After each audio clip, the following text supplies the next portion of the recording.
Morning. I wanted to talk a bit about how shit hyperoptic is because we don't have internet until Thursday. We were on a BT account, and the BT account was very good, but it was quite expensive. And hyperoptic called, and there was an introductory offer of £30 a month for 2 years, going up, I think, in year one a bit. For static IP and 1 gig. And I was like, well, that's a very good deal. We should take that. I've heard good things about hyperoptic. I remember when we first moved here, we were like, oh, we should get hyperoptic. And yeah, we thought, no, that's a good deal. It's going to have to go that way. We thought, oh, no, this is a really good deal. We should get this. Get hyperoptic installed. The installation chap had worked for them for 7 years. We chatted quite a bit. He was very young, history in Hong Kong. Yeah, he was going off to China. Lovely chap. The install was a bit of a mess, I'm not going to lie, but it was forgiving. And we get it up. And ever since we get the service up, it was fault after fault after fault. The customer support was bloody awful, some of the worst I've ever dealt with. And honestly, everything good I heard about hyperoptic, I realized I heard about hyperoptic a very long time ago. And I would advise anyone thinking about using them to run for the bloody hills. They are absolutely fucking awful. So I did a bit of research. Apparently PlusNet is well thought of by many. And because we were on BT previously, we already have the fiber installed that PlusNet uses because they're part of the Open Fiber Network or Open Reach Network, whatever it's called. And so we were like, yeah, let's go with them. Let's do that. And that's what we did. But first of all, lovely to call up support and actually get a British person on the phone.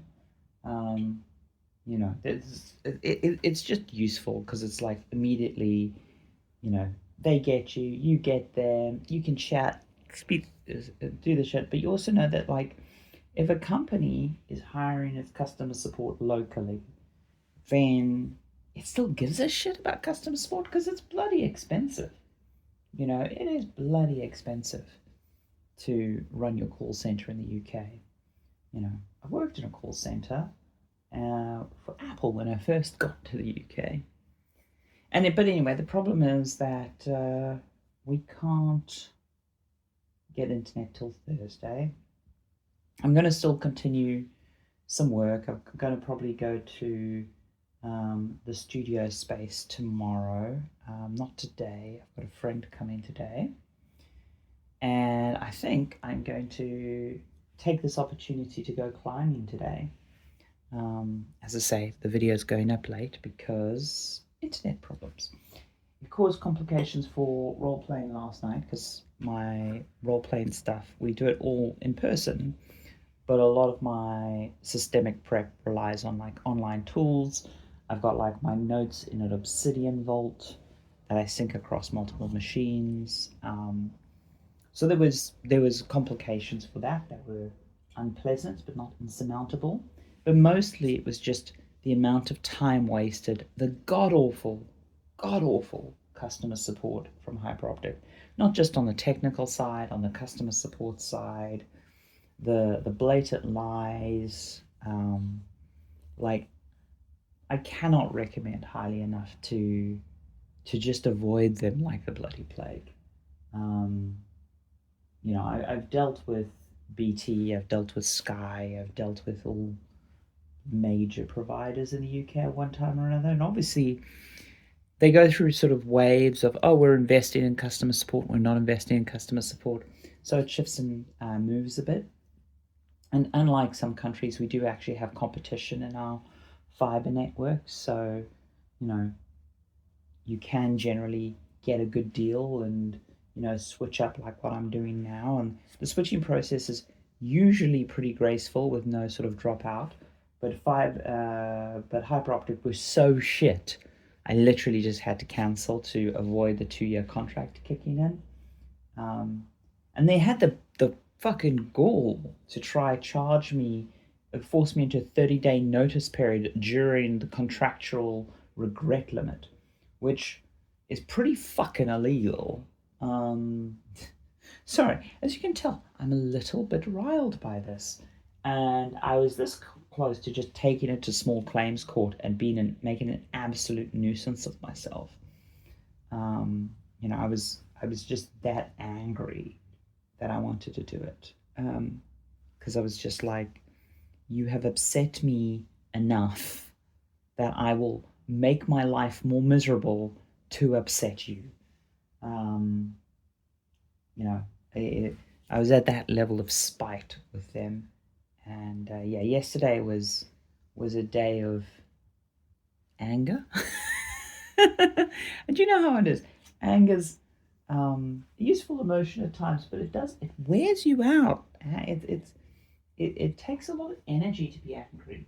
Um, Someone who's had some pretty shitty people and had to deal with some pretty shitty people at times. I generally find the best thing is to like just move on, forget about it. It's usually the best course of action. Sometimes it's difficult because there are people that you can't get out of your life because, of various reasons. Or sometimes it's, to be honest, pretty much anyone you can get out of your life, unless they're like your parole officer or something. It's just, are you willing to do what you need to do to get them out of your life? You know,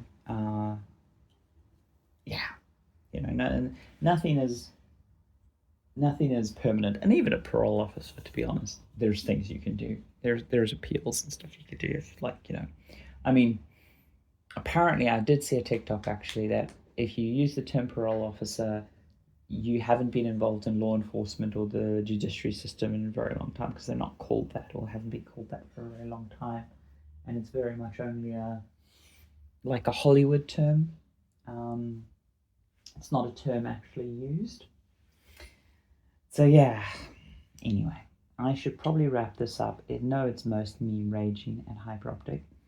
Remember, the whole point of these is actually to talk more about game development stuff, and hopefully to keep me on track with the game development stuff. But as you can imagine, I was all a little bit derailed yesterday with the internet bollocks. I'm still working on the level editor thing. It's going slower than it should. I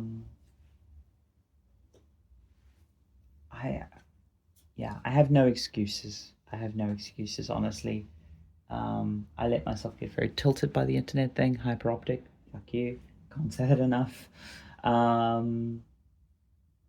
But yeah, it was not the most productive day, and I was like, oh, okay, that's a bummer. So yeah, we'll make progress. We'll get back on track for that. I really want to wrap that up. I really want to get to the point where I can share the project with everyone. But honestly, when I can actually share the project is when a version of it, not the finished game, but a version of it will be on stores, because it's just that kind of project, which is one of the things I'm finding frustrating, is not being able to show the project and talk directly about it. There's bits I can show and talk. Carcassonne, it's not played like this. This was just me giving you something visually interesting to look at while I nattered on about my terrible internet connection. Okay, toodles.